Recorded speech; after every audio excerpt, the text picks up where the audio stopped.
Se você tem crise de pânico, nesse vídeo eu vou te mostrar 10 lições que eu aprendi para sair da síndrome do pânico, a libertação completa e viver há 12 anos sem crises e sem recaídas. Esse vídeo é sobre isso. Vem comigo que esse vídeo vai ser brutal. Então vamos lá, Cleiton Costa aqui falando. Nesse vídeo eu vou trazer para você algumas lições que eu tive que aprender na minha vida para me libertar da síndrome do pânico por completo, sem remédio e viver há 12 anos sem crise. Eu confesso que foi um trabalho brutal. Por que um trabalho brutal? Porque são muitas lições que eu tive que aprender para poder sair daquele estado tão profundo e tão destruidor, tão sombrio, né? Você que tem síndrome do pânico ou crise de pânico nesse momento sabe exatamente o que eu estou falando. Se você está chegando aqui no canal pela primeira vez, eu sou Cleiton Costa e há 12 anos eu vivi isso na minha pele, sou terapeuta, especialista em ansiedade e há alguns anos eu venho ajudando pessoas a recuperar o seu equilíbrio emocional e construir uma vida com menos ansiedade e com mais equilíbrio. E olha só que interessante, muita gente me escreve pedindo, poxa Cleiton, quais são as maiores lições que você extraiu da sua vida e na sua jornada de batalha contra a síndrome do pânico? E é muito difícil dizer exatamente 10 lições. E nesse vídeo eu minerei aquelas que são mais importantes. E mais do que isso, se ao final do vídeo, você ficar até o final, eu vou te entregar um bônus extra, mais algumas lições muito importantes, mas que dependem das primeiras 10 para você começar a construir uma nova história. Então vem comigo que a gente vai para a lição número 1. Lição número 1. Ninguém morre de pânico. Exatamente isso. Muitas vezes a gente fica preso àquele sentimento, àquele medo que começa com o coração acelerado e a mente começa a produzir pensamentos do tipo, ui, você vai morrer agora, você vai infartar, corre, você está morrendo, você está doente, você vai morrer do coração agora. E esse pensamento e acreditar nisso vai levar você para a paralisação. Isso só acontece porque você ainda não sabe lidar com os pensamentos e não sabe interpretar essas emoções, não sabe interpretar o seu corpo físico porque ele está reagindo. Isso vai levar você para uma zona de paralisação e acreditar que você vai infartar ou vai morrer de uma crise de pânico. E você às vezes olha aí na imprensa e pessoas que escrevem dizendo fulano de tal morreu por causa da ansiedade. Mentira! Provavelmente a pessoa já tinha um problema no coração, não tem nada a ver com a ansiedade.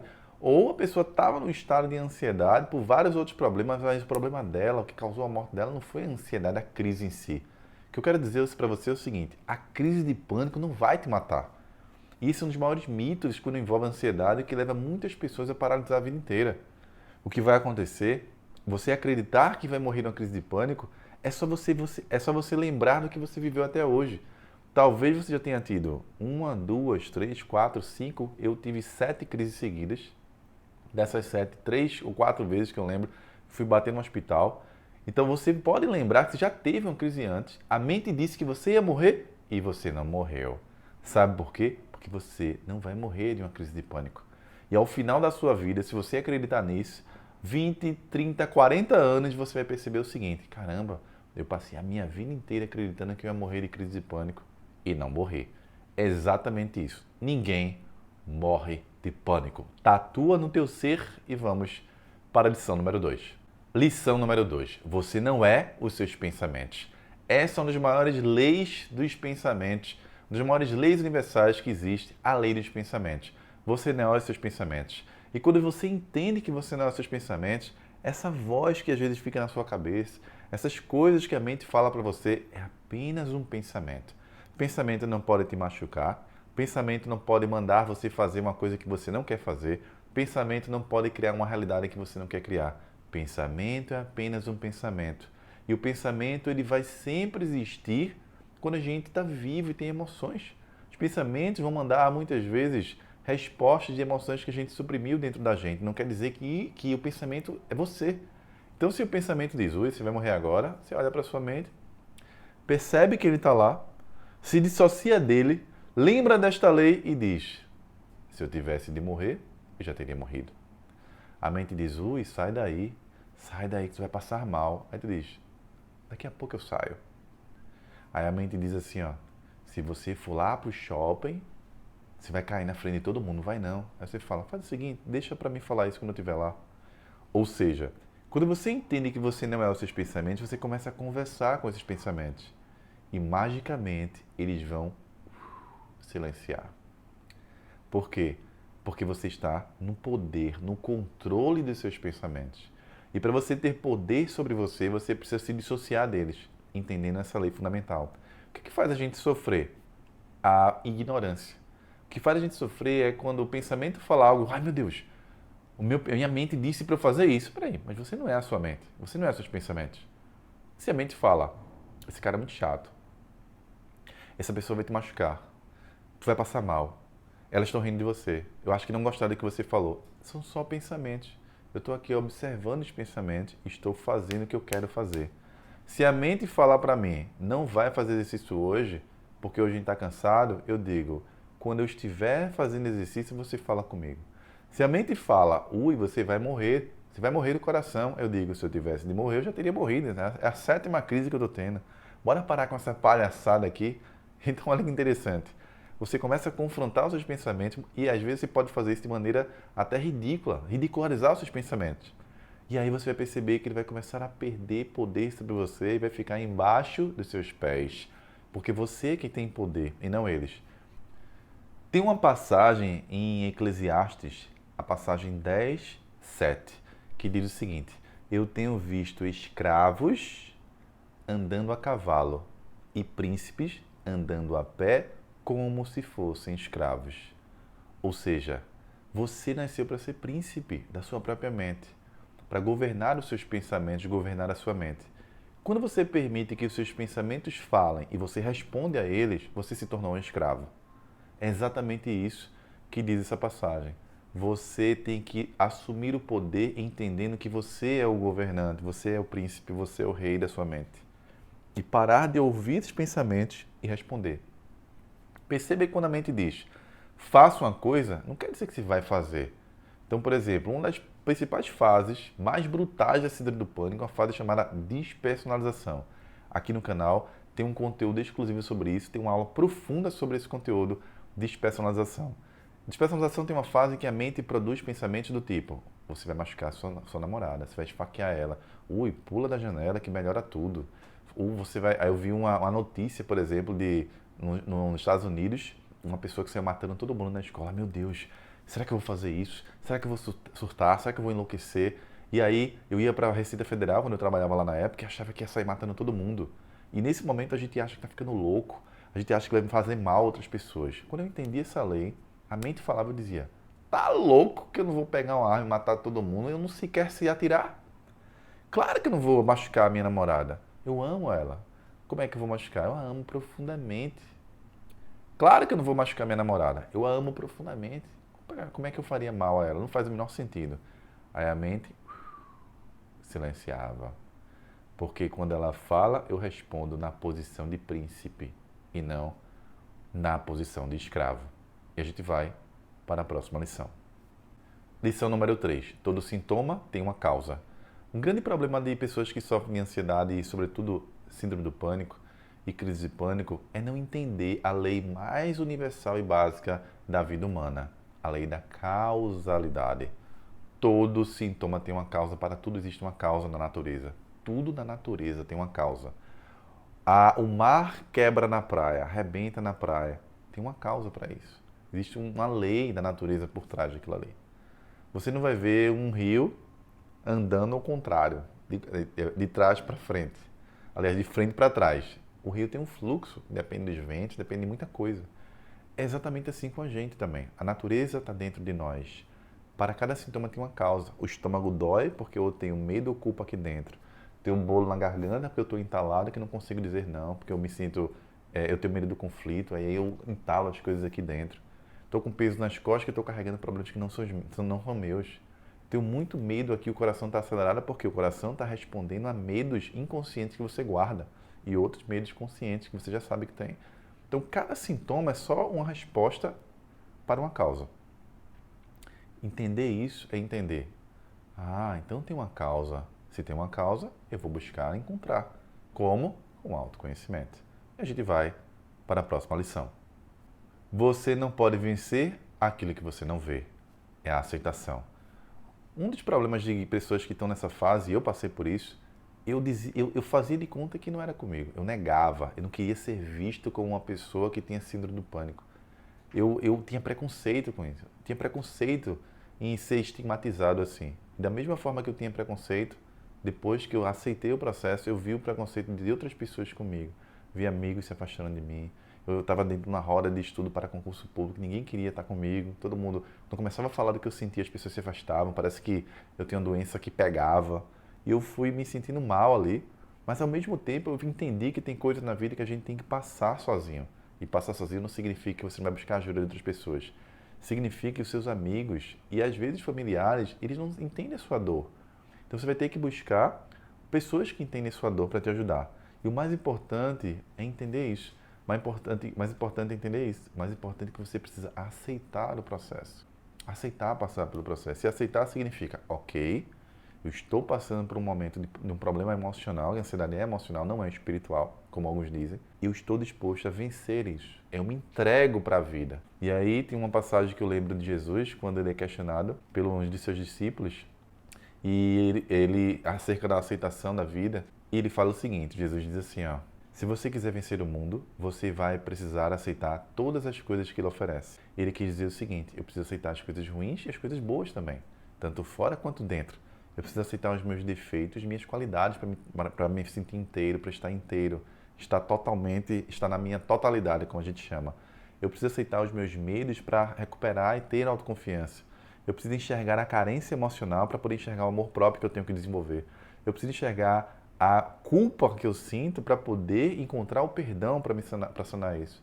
Eu preciso enxergar a tristeza que toma conta de mim para entender e recuperar a minha alegria. Existe dualidade dentro das emoções também. Para cada emoção negativa eu tenho uma positiva. Existe dualidade nos sintomas. Para cada sintoma físico eu tenho uma causa emocional. Existe dualidade dentro das nossas habilidades. Tem coisas que eu não tenho habilidade para fazer, tem coisas que eu tenho. Então eu preciso de pessoas para me ajudar naquilo que eu não sou bom. E eu preciso desenvolver aquilo que eu nasci para fazer. Existe dualidade em tudo. Existe dia, existe noite. Existe dentro, existe fora. Existe espírito, existe ego. A dualidade está em tudo, inclusive no processo de ansiedade. A aceitação faz parte desse processo. Porque a aceitação significa eu estou do lado do sofrimento e eu quero o lado do bem-estar. Mas para eu estar no lado do bem-estar, eu tenho que entender e aceitar que eu estou no sofrimento. Se eu estou passando por um momento de dificuldade, eu tenho que aceitar que eu estou passando por isso. Negar não vai mudar a tua realidade. Dizer que faz de conta que não é comigo vai piorar a situação. E por que, Cleito? Porque a gente vai bater no próximo princípio, que não é a próxima lição ainda, mas é um princípio de desenvolvimento pessoal, que diz o seguinte: aquilo que você mais esconde de você vai tomar conta da sua vida, vai tomar conta de você. Aquilo que você... Existe um princípio de desenvolvimento pessoal que diz o seguinte: aquilo que você mais rejeita em si mesmo vai tomar conta de você. Aquilo que você mais rejeita em si mesmo vai tomar conta de você. Eu não quero olhar para essa relação com meu pai, que eu odeio meu pai. Meu pai vai ficar em mim. Eu vou manifestar padrões de comportamento, de repetição de comportamento. E aí eu vou me tornar igual a ele. Ou por uma ponta ou por outra. Você extremamente igual ou extremamente diferente. E se eu sou muito diferente e for para outro extremo, eu me torno igual também. Ou eu vou querer energia do masculino para ser uma pessoa confiante, de ação, que sabe lidar com conflito, enfrentar a vida, mas não vou ter porque eu rejeito meu pai, mas não quero olhar para essa relação. Você nunca vai se libertar desse padrão de medo de conflito, medo de viajar, medo de dirigir, que tem tudo a ver com a relação com o pai. Não é o tema desse vídeo, mas eu posso fazer um vídeo sobre medo de dirigir e a relação com o pai, especificamente, e coloca nos comentários se você quer um vídeo sobre isso. O que eu quero que você entenda é que você só consegue vencer seus medos, ansiedade, o que seja, se você aceitar e olhar para ele. Ok, eu tenho medo de falar em público. Ele está aqui, ó. Eu tinha medo de me expor. Não batia foto, não tinha redes sociais. E hoje, juntando as redes sociais, a gente tem quase 300 mil pessoas aqui. No YouTube e no Instagram. Já dei palestra, dou treinamento, tem 6 mil alunos, sempre exposto, fazendo histórias todo dia. Mas não era esse cara antes. Quando eu passei pelo pânico, comecei a trabalhar as raízes dos meus medos, eu comecei a bater de frente com um medo atrás do outro. E mais do que isso, entender as causas e tratar as causas, não simplesmente negar. Não, eu não tenho problema em falar em público, não, eu não tenho problema em me expor. Claro que eu tenho problema em me expor, claro que eu tenho vergonha, claro que eu tenho medo de falar e receber uma crítica. Mas quando eu enxergo esse medo, eu consigo enfrentá-lo, porque ele está aqui do meu lado. Eu consigo desenvolver e aprender ferramentas para vencer ele. Mas se você negar, se fizer de conta que não é com você, isso vai tomar conta da sua vida e vai te destruir por completo. A gente vai para a próxima lição. Lição número 5. Você não tem medo de morrer. Você tem medo é de viver. Exatamente isso.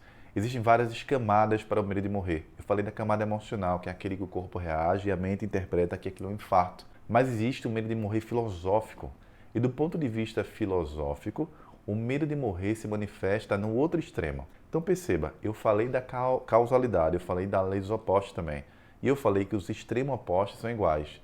Então, se os extremos opostos são iguais, voltando para as leis universais, do ponto de vista filosófico, medo de morrer, no outro extremo, é o medo de viver. Quem tem muito medo de morrer, no fundo, tem muito medo de viver a vida real. A pessoa foge de tudo aquilo que ela gostaria de fazer. Ela quer viajar, quer ser um explorador, ela se torna uma pessoa que busca estabilidade, busca ali viver num lugar só. Ela gostaria de se conectar com pessoas novas, ela gostaria de novas experiências, ela busca ser uma pessoa que é tímida, reservada. Ela vai buscar o outro extremo, quando na verdade a vida real dela está no outro polo, mas o medo é a parede que divide a vida que traria equilíbrio para ela e felicidade e o que ela está, e a vida que ela está hoje. Tem um livro escrito por Tim Ferriss, um livro chamado Trabalhe 4 horas por semana. E tem uma frase desse livro que eu guardei no meu ser e eu gostaria que você tatuasse no seu ser para sempre, que diz o seguinte: a vida que você mais deseja está do outro lado das coisas que você mais teme em fazer. A vida que você mais deseja, ou que mais sonha, está do outro lado das coisas que você mais teme em fazer. Essa é a vida que eu mais desejava. Ter liberdade geográfica, liberdade financeira, liberdade intelectual, construir um projeto que pudesse ajudar outras pessoas, mas isso estava do outro lado, meu medo da exposição, meu medo da crítica, da relação com meu pai, a carência paternal, o medo de arriscar, o medo do novo, o medo de empreender, medo do desconhecido. Tem milhares de medos que eu tive que vencer para estar aqui na sua frente hoje, mas ali estava a minha vida. Eu sei que você tem medo de morrer, mas talvez você, eu sei que alguns de vocês, né, têm esse medo de morrer, mas você tem medo de viver, no fundo. Você tem medo de viver a experiência real que você veio aqui viver, se entregar para a carreira que você ama, se entregar para a pessoa que você verdadeiramente, seu coração pulsa. Talvez você tenha tanto medo de amar que se tornou uma pessoa fria, apática, distante, que evita relacionamentos, contato, intimidade. A pessoa começa a se aproximar de você, você arruma um jeito de sabotar esse relacionamento e fugir. Ou talvez você está sempre atraindo pessoas que não se interessam por você para manter esse padrão de nunca ser abandonado por ninguém. Todo mundo enfrenta, em algum nível, o medo de viver. Foca em se libertar disso, em construir uma vida verdadeiramente plena, que você vai perceber que em algum momento esse medo de morrer vai sumir da sua vida. E a gente vai para a próxima lição. Lição número 6. Sua infância está em você. E para falar dessa lição, eu queria que você parasse tudo agora e fizesse duas coisas. Primeiro, se inscreve no meu canal se você ainda não é inscrito, para que outros vídeos que possam te ajudar cheguem até você e seja notificado aí pelo YouTube. Não esquece de tocar na notificação, toca no sininho para que o YouTube avise que eu estou publicando vídeos novos aqui para você. Segunda coisa, senta o dedo no like e curta esse vídeo. O único pagamento que eu peço por esse conteúdo é um like. Apenas isso. Se você der um like aqui agora, a gente vai continuar produzindo conteúdo de qualidade para ir transformando, de alguma forma, a sua vida. Então vamos para a lição número 6. A sua infância está em você. Exatamente isso. Um dos primeiros passos que a gente precisa dar para se libertar das crises de pânico é tratar as feridas emocionais que a gente traz da infância. Normalmente ali, dentro do período intrauterino, que a gente está na barriga da mamãe, até os 7 anos, algumas teorias vão falar que até 9 anos, mas de 0 a 7, 8, 9 anos, você vai experimentar situações que você vai trazer para a fase adulta. Então a escassez da infância vai se manifestar na escassez da vida adulta, endividamento, autossabotagem financeira, brigas da infância que você viu papai e mamãe brigando de maneira excessiva, conflitos, aí vai trazer medo do conflito para a vida adulta.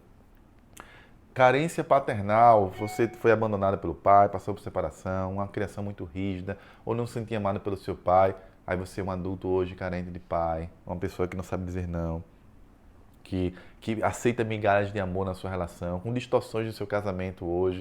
O que eu quero que você entenda é o seguinte, não é o tema desse vídeo esgotar isso, eu posso fazer um outro vídeo sobre criança interior, se você quiser, escreve nos comentários aqui, que eu, dependendo da quantidade de pessoas que escreverem aqui, eu faço um vídeo para você, mas é entender assim, ó, a sua infância não passou, ela está dentro de você. Porque a mente humana, ela aprende por meio de eventos emocionais, por meio de criação de percepção. A gente vive a nossa vida hoje, a vida que você vive hoje é aquela que se percebe. Eu percebo que os homens não me amam, Cleiton. Não encontra um homem que preste no mundo, porque você ouviu isso da sua mãe, você viu sua mãe sofrer com seu pai, talvez. Talvez a figura paterna que você tem dentro de você, numa agressividade brutal. Seu pai é muito agressivo, você foi para outro polo. Se tornou um cara passivo, bonzinho, que todo mundo mete a mão nas suas coisas, nos seus sonhos, e você não faz nada. Você não se posiciona, não sabe dizer não, porque você foi para outro polo. A sua infância está em você e a chave é você tratar as feridas emocionais dessa criança que habita em você nesse momento. Lição número 7. Ansiedade não é uma doença, mas uma oportunidade de crescimento emocional. Quando a gente fala em doença, a gente muitas vezes estigmatiza a ansiedade do ponto de vista de doença como algo negativo, algo ruim. Meu Deus, a ansiedade é um terrível, isso é uma maldição. Não é, querido.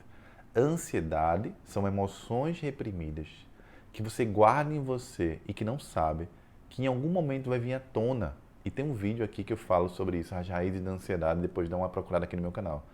Então, esses medos de conflito vão vir na hora, no momento que eu menos espero na vida adulta, quando eu tenho que entrar em conflito com alguém, quando eu tenho que passar por uma situação, um abandono que você carrega na infância. Quando você termina um relacionamento, todo esse medo do abandono vem de uma vez só, você tem ataques de pânico depois de terminar uma relação, por exemplo. Ah, Cleiton, minha primeira crise foi na academia, que foi o meu caso. Tem nada a ver com nada. Tem a ver. Que a academia, quando você começa a se exercitar, o corpo começa a disparar ali, o coração precisa acelerar, a pressão sanguínea precisa aumentar, você está em movimento. Quando você está com muita ansiedade dentro de você, muitos medos guardados, a mente está interpretando os sinais físicos como uma sensação, um sentimento, um evento de luta, alguma coisa está acontecendo, de fuga, você tem que sair dali. A mente está interpretando de maneira inadequada, porque ela tem um padrão de medo tão grande que qualquer sinal físico que se conecte com o medo, ela vai interpretar como algo muito ameaçador. Então, por isso que muitas pessoas têm crise de pânico durante a atividade física, e foi o meu caso, a minha primeira crise foi essa. E olha que interessante. Quando você entende que a ansiedade não é uma doença, você pensa e diz assim, se não é uma doença, é o quê? É um problema emocional. Então, a gente vai para um outro princípio, e uma lei universal também, a lei da simetria das formas. O que significa simetria das formas? Significa que eu só posso trabalhar ou tratar uma forma se eu usar uma forma simétrica. Por exemplo, eu não posso tratar questões espirituais por meio de ferramentas emocionais. Eu não posso tratar questões emocionais por meio de ferramentas espirituais. Eu não posso tratar questões comportamentais por meio de ferramentas emocionais, porque não tem simetria entre as formas. O ego é o oposto do ser. O ser é a nossa parte divina, nosso espírito. Eu não posso tratar o ser com o ego. Eu não posso tratar o ego com o ser. Entender isso significa, se o problema é emocional, eu preciso de desenvolvimento emocional. E aí, no processo de desenvolvimento emocional, eu vou precisar mudar comportamentos. Eu vou mudar e atuar no plano comportamental. A libertação completa das raízes, a gente vai ter que trabalhar 3 camadas: espiritual, emocional e a comportamental. Mas quando você entende, peraí, meu medo de falar em público não é uma doença. Por que tomar Rivotril quando tem que falar em público? Meu medo de falar em público começou porque meu pai era muito agressivo com minha mãe. Meu pai, às vezes, gritava comigo, era bruto. Então, a agressividade para mim é uma coisa que me gera muito medo. Pronto.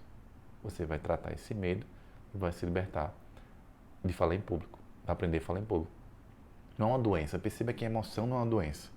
Então, anota um princípio por trás disso. Emoções não adoecem você. O que adoece você é a repressão emocional. Guardar uma emoção no estômago para sempre adoece meu estômago. Pode transformar num tumor, algo assim? Pode. Mas o fato de eu guardar aqui culpa, medo e raiva não quer dizer que eu estou doente, quer dizer que eu preciso liberar essas emoções. É aí onde eu vou buscar autoconhecimento, ferramentas para me desenvolver emocionalmente. Mas a ansiedade, sim, não é uma doença, como dizem. Só pelo fato de ter um CID, que é a Classificação Internacional de Doenças, e que muitas pessoas acreditam que remédios vão resolver o problema, é que as pessoas estigmatizaram como isso é uma doença, deixa essa pessoa lá no canto e esquece. Mas não é. É um problema emocional, essa pessoa precisa de ajuda, conhecimento, ser desenvolvida para lidar com emoções de feridas que ela carrega, mas ela não sabe. Remédios não tratam a causa. Remédios não tratam a causa. Ele vai te ajudar a segurar a dor emocional, a dor física, mas nunca vai tratar a causa. Remédio não vai te deixar autoconfiante do dia para a noite. Então, se você tem problema no relacionamento, se enfrentou feridas na sua criança anterior, se tem medos que destroem você, pensamentos de remorso, o que seja, tomar remédio não vai magicamente tornar você uma pessoa confiante, desenvolvida e mais forte mentalmente. E a gente vai para a próxima lição. Lição número 8. Você precisa mudar seus comportamentos. Significa que no processo de lidar com a ansiedade eu tenho que mudar comportamento. Se eu não sei dizer não, eu tenho que aprender a dizer não. Se eu estou na posição de filho da minha mulher, eu tenho que ir para a posição de marido. Se eu não sei me impor, eu tenho que aprender a me impor. Se eu tenho medo de dirigir, eu tenho que começar a mudar meus comportamentos para me direcionar a aprender a dirigir. Se eu não sei falar com pessoas estranhas, porque me causa muito medo e meu coração acelera, eu tenho que começar no processo de fracionar esse medo e começar a falar com pessoas que eu não conheço. Vou passar no shopping, perguntar a hora dessa pessoa, vou cumprimentar uma pessoa no prédio que eu não conheço. Mudar comportamento é o segundo passo para a congruência pessoal. Mente, comportamento, espírito, comportamento e mudança emocional. Eu mudo a camada espiritual, a mental e a comportamental. A mental inclui as emoções. Se eu não mudar comportamento, nada vai acontecer. Aí eu estou olhando aqui e aprendi com o Cleiton que eu tenho que mudar esse comportamento. Fica ali parado. Que massa esse vídeo. Caramba, que massa, eu gostei muito. Mas não fez nada. Nada vai acontecer. Nada vai acontecer. E a gente vai para a próxima lição. Lição número 9. E antes de ir para essa lição número 9, você sabe que tem que fazer duas coisas. Se inscrever no meu canal se você não é inscrito e sentar o dedo no like se esse vídeo está ajudando você. Porque quando você senta o dedo no like, é o pagamento para esse vídeo. Esse vídeo é gratuito, o único pagamento é sentar o dedo no like para que ele possa chegar a mais pessoas e ajudar nosso canal a crescer, para que eu continue produzindo conteúdo de qualidade para você. Lição número 9. O medo é uma ilusão que se dissipa com a ação. Exatamente isso. Medo não mata, medo não vai machucar você. Você não vai se desintegrar por causa do medo. Medo é uma ilusão que você vai destruir ele quando entrar em ação. Claro que eu estou dividindo aqueles medos reais, ou seja, se medo é uma ilusão, então eu posso pular, estou aqui no 17º andar, posso pular do 17º andar para ver se eu vou voar. Não, querido, isso não é ilusão. Isso realmente é muito alto. Você não voa ainda. Ah, eu vou passar na frente do carro e ver o carro bater em mim para ver se superar o medo de ser atropelado. Não é isso que eu estou falando. Eu estou falando daqueles medos comportamentais ilusórios criados pelos pensamentos. Então, a ansiedade, tem um vídeo no meu canal sobre os 3 tipos de ansiedade, você deveria assistir quando acabar esse vídeo aqui. Mas tem aquela ansiedade protetiva, claro. Não é isso que eu estou falando. Estou falando daquela ansiedade ilusória, aquele medo de falar em público. Peraí, se eu falar em público, eu vou morrer. Alguém da minha família vai adoecer, eu vou me desintegrar do universo? Não, então eu vou lá e vou falar. Se alguém me critica e eu sinto desconforto, a crítica vai me matar? Não, é só a opinião do outro. Então, dane-se o que ele pensa, eu vou falar o que eu acho. Então, quando você começa a ter a atitude de entender que eu vou pegar um carro, vou aprender a dirigir. Qual a pior coisa que pode acontecer? Bater o carro. Se bater o carro, o que vai acontecer? Eu vou acionar o seguro, tá tudo certo. Para diminuir o risco, o que eu faço? Eu vou começar com o instrutor. Depois que eu fizer várias aulas com o instrutor do lado, eu vou começar a dirigir com o meu marido, talvez do lado, com a minha esposa, com alguém que tem experiência. Depois eu vou começar a dar a volta no quarteirão de casa. Aí você começa o processo de fracionamento do medo e o medo vai subindo. Eu lembro quando eu voltei para a academia, minha primeira crise foi na academia, eu comecei a trabalhar várias raízes e eu me coloquei à prova. Hoje eu volto para a academia. Há 12 anos atrás, nunca esqueci esse dia. Cheguei, quando eu colocava o tênis, meu coração disparava. Aí eu ia andando em direção à academia e o coração disparado. Eu dizia assim, o medo é ilusão que se dissipa com a ação. Eu não sou os meus pensamentos. Se eu tiver de morrer, eu vou morrer agora. Mas eu não vou desistir. Porque eu sei que toda essa reação é uma reação ao medo. E eu vou ensinar ao meu corpo que a academia não tem nenhum risco. Eu entrei, coração acelerado, não falei com ninguém, não aqueci, não fiz nada. Fui para a máquina que eu tive minha primeira crise de pânico. Já tinha feito vários exames de coração, vários tipos de exame, não tinha nada no coração. Foi só a primeira crise.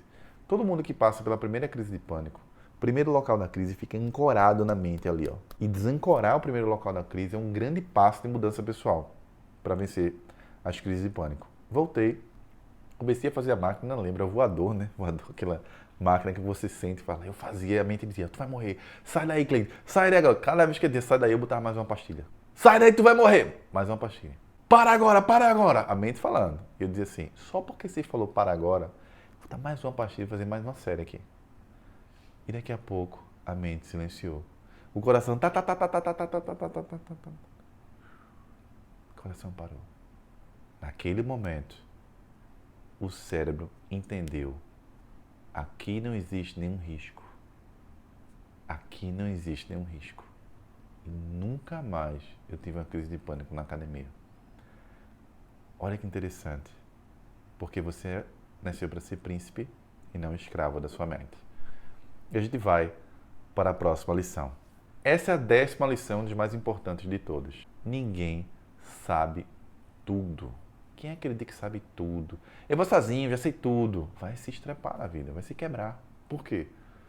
Porque se você quiser se tornar sábio, você tem que se conectar com pessoas sábias.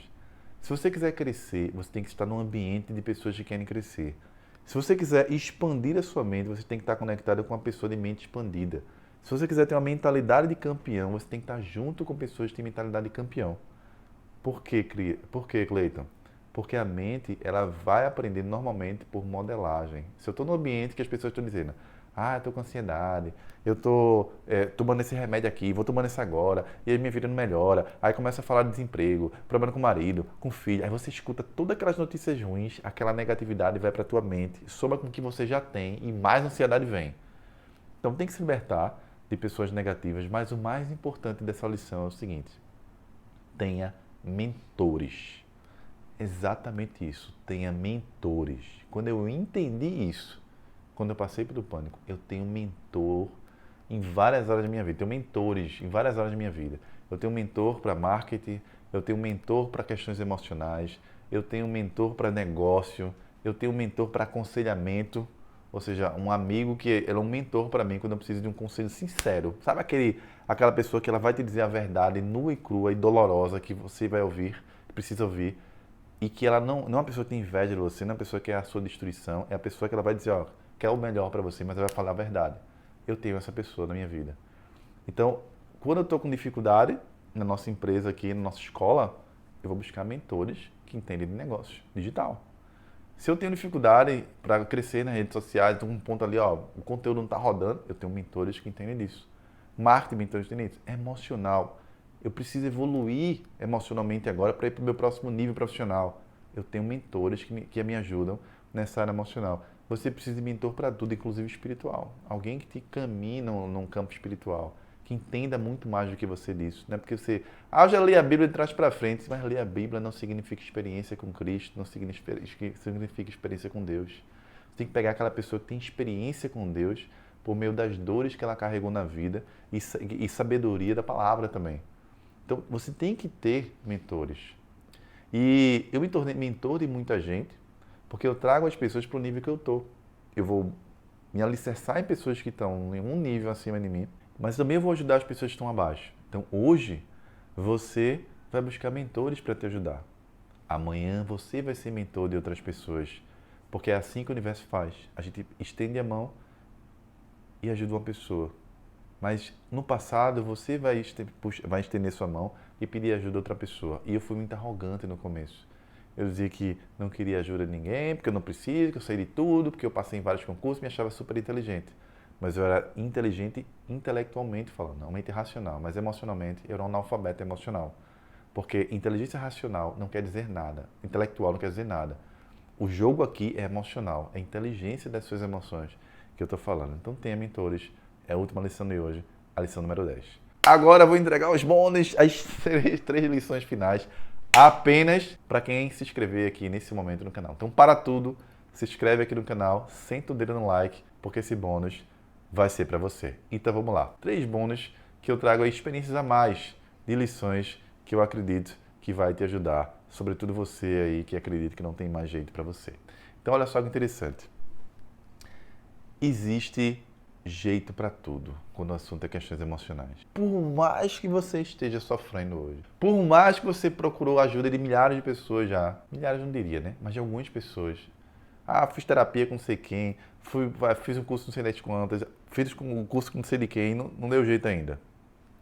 Querido, tem jeito para tudo. Tem jeito para tudo. Eu nunca conheci uma pessoa que não mudou a vida dela quando ela buscou se desenvolver. Nunca conheci uma pessoa, até hoje, Nunca conheci uma pessoa que não conseguiu mudar a vida dela. Nunca conheci. Só conheci pessoas que desistiram. Quando eu fazia concursos públicos, tinha uma máxima em concurso, que era assim, ó. Eu nunca conheci ninguém que nunca passou. Eu só conheci pessoas que desistiram. Então anota esse CBM e tatua no teu ser. É só não desistir. É só não desistir. É só não desistir. Tatua no teu ser. É só não desistir. E que essas palavras ressoem nos seus pensamentos no momento de desespero. Quando a tempestade chegar, quando você estiver dentro do vale das sombras, eu quero que você escute e lembre dessas palavras no seu coração, no seu ser. É só não desistir. Isso vai te levar para a lição número 2, extra de hoje. Viva um dia de cada vez. Quando a gente está num momento de sofrimento, a gente quer resolver tudo de uma vez. A gente quer antecipar ciclos. Só que existe um tempo para tudo debaixo do céu. Existe tempo de nascer, tempo de morrer, tempo de plantar e tempo de colher. Existe tempo para tudo. Viva um dia de cada vez. Tem uma lista de problemas de meses que eu quero resolver. Hoje eu vou resolver isso. Amanhã é isso. Amanhã é aquilo outro. Hoje o problema é esse. Ah, tô cheio de conta. Tem comida na geladeira. Hoje eu tenho comida, amanhã eu penso na conta de energia, amanhã eu penso na conta do cartão. Procura viver o presente, um dia de cada vez. Porque Deus, Ele só te dá o segundo passo quando você dá o primeiro. Deus só te dá o segundo passo quando você dá o primeiro. Quantas pessoas chegaram para mim perdidas, deram o primeiro passo, começaram a buscar autoconhecimento e magicamente as coisas começaram a acontecer. Uma coisa vai levando para outra. Quantas vezes eu busquei ajuda de pessoas, dei o primeiro passo e as coisas começaram a acontecer. Quantas vezes na minha vida eu me senti perdido, mas eu dei o primeiro passo para mudar. E as coisas começaram a acontecer. Sabe por quê? Porque Deus só dá o segundo passo quando você der o primeiro. Eu queria que você sempre lembrasse disso. E a gente vai para a última lição extra de hoje, que é a mais importante. Quem não está crescendo, está morrendo. Nunca pare de se desenvolver. A melhor coisa que você pode fazer é investir em autoconhecimento, crescimento pessoal, continuadamente. Há 10 anos atrás, eu era um cara que tinha vergonha de redes sociais, de andar sem camisa, de falar com pessoas que estavam na posição acima, chefe, pessoas que tinham mais dinheiro do que eu, exposição, vergonha de tudo. Era um garoto cheio de medos. Garoto cheio de medos. Eu tinha medo de falar até com os meus vizinhos. Morava num prédio bacana e me achava o cara pior do prédio, apesar de morar ali. Não fazia o menor sentido. Mas porque dentro de mim existia um garoto muito assustado. Muito medo de conflito, muito medo de muitas coisas. Ano a ano eu fui melhorando esses medos. E eu lembro que um dia desse estava dando, uns 2 anos atrás, estava fazendo uma live no meu Instagram e tinha mais ou menos 2.800 pessoas. E uma colega minha de faculdade escreveu um direct para mim assim: Cleiton, é você? Olha que interessante. Cleiton, é você? 2.800 pessoas ao vivo, 3 horas e 30 minutos de live. Até o fim a galera lá ouvindo falar. Aí eu disse: sou eu. Aquele Cleiton na faculdade da Federal, aquele Cleiton na faculdade da Federal. Meu Deus, você está irreconhecível. Quando eu te conheci na faculdade, tu andava de cabeça baixa, nem olhava pra gente. Imagina eu te ver no Instagram falando para mais de 2.000 pessoas. É isso que vai acontecer quando você cresce continuadamente. Você vai mudando, vai se aperfeiçoando, vai se melhorando. Como um escultor de si mesmo, você vai moldando uma nova mentalidade, moldando novos comportamentos, curando feridas que te limitavam até ontem. Você vai melhorando seu relacionamento, sua vida financeira, sua carreira, sua forma de enxergar a vida, sua relação com os seus filhos, sua relação com Deus. Isso é vencer a ansiedade. É resgatar a si mesmo, resgatar a sua vida. E remédios não vão fazer por você o que o autoconhecimento e o desenvolvimento vai fazer. Então essa é a última lição de hoje. Quem não está crescendo, está morrendo. Não é uma lei que eu criei, é uma lei da natureza. Na natureza não existe nada parado. Você nunca vai ver um rio parado. Se o rio parar, os peixes morrem, toda a vegetação marinha que estiver ali vai morrer. Tudo na natureza que para está morto. Nada está parado na natureza e você também é assim. Você foi obrigado a nascer. Como assim obrigado, Cleiton? Quando você estava na barriga da sua mãe, você não teve escolha. Eu não vou nascer, vou ficar aqui dentro. Você foi expulso para nascer. E quando você nasceu, começou a sua jornada de crescimento pessoal. Só que quando você vira adulto, você para de crescer. você busca estabilidade por causa do medo, você busca estar a todo momento seguro, controlando a vida, mas a vida não funciona assim. A vida é um rio que flui em direção ao próximo nível. Você precisa se entregar para o jogo da vida e entender que se você não estiver crescendo, você estará morrendo emocionalmente em várias áreas da sua vida, porque quem não está crescendo está morrendo. E se você gostou desse vídeo, só tem que fazer duas coisas: se inscrever no canal e sentar o dedo no like, que eu vou ter um enorme prazer de construir outros vídeos para você. Não esquece de ativar as notificações. Eu gostaria de saber o seguinte, aqui nos comentários, qual foi o seu grande aprendizado desse vídeo de hoje? Se você quer que eu faça algum outro vídeo aqui para você, e fica ligado para o nosso próximo vídeo. Deus abençoe vocês e até nosso próximo encontro. Valeu, queridos.